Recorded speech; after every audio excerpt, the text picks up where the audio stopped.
I don't ever slow up, no I don't take shit. I got no love for the fakeness. If you wanna play tough and wanna hate this, I'll always show up. I don't ever slow up, no I don't take shit. I got no love for the fakeness. If you wanna play tough and wanna hate this, I'll always show up and make a statement. I don't ever slow up, no I don't take shit. I got no love for the fakeness. If you wanna play tough and wanna hate this, I'll always show up and make a statement. Everything.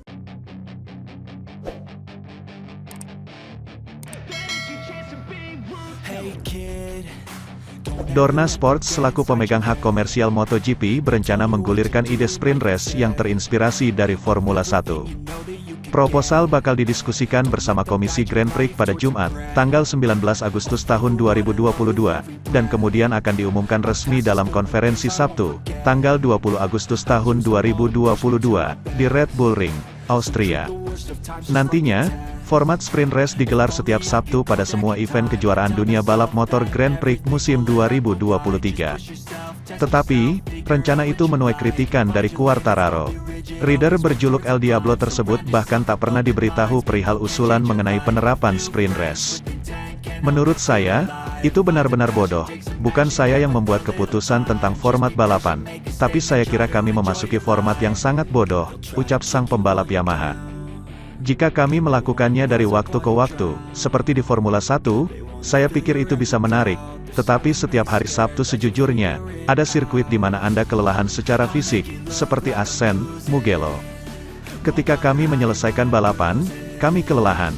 Sejujurnya, saya pikir tidak benar melakukan ini tanpa meminta pendapat pembalap.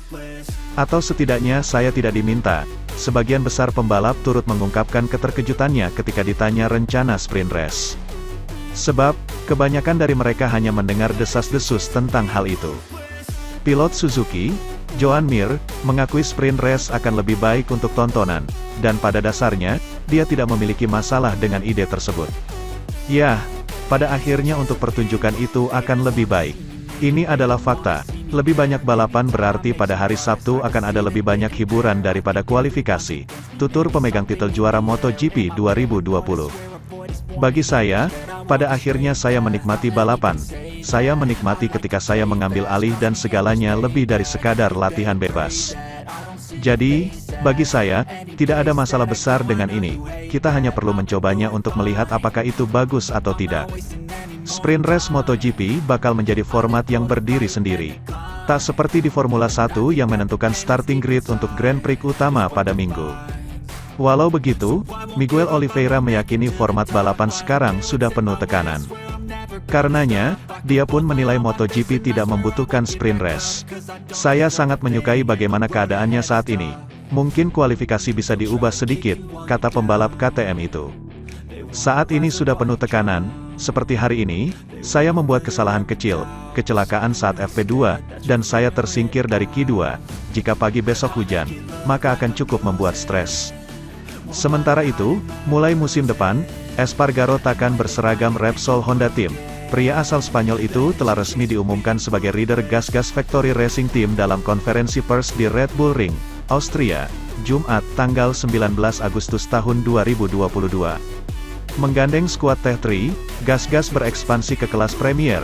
Setelah berkiprah dalam kategori Moto3 dan Moto2 bersama Aspar Team, Espargaro nantinya bakal menggeber KTM RC16, motor yang sudah tidak asing untuknya. Bergabung dengan Gas-Gas Factory Team selama 2 tahun ke depan akan sangat bagus. Itu adalah sesuatu yang saya cari, pasti, untuk pergi ke tim pabrikan, kata Polixio kepada MotoGP.com. Memiliki kontrak pabrikan yang berarti memiliki suku cadang pabrikan dan memiliki motor yang sama dengan pembalap pabrikan KTM, ini sangat berarti bagi saya. Bukan hanya untuk mendapatkan hasil, tetapi juga untuk merasakan menjadi bagian dari sesuatu, untuk terus mengembangkan motor yang saya mulai. Espargaro memperkuat Tech3 dari 2014 hingga 2016. Dia kemudian membela tim pabrikan KTM selama 4 musim, 2017 sampai 2020. Namun sayang, petualangannya di Honda menemui jalan terjal nan berliku. Kendati membuka MotoGP 2022 dengan keberhasilan podium ketiga di Grand Prix Qatar, performa Espargaro lalu menurun tajam seiring berjalannya kejuaraan dunia. Kini, bertengger pada peringkat ke-17 klasemen dan mengemas 42 poin. Saat yang sama, saya merasa bahwa kami perlu mengelola semua emosi ini.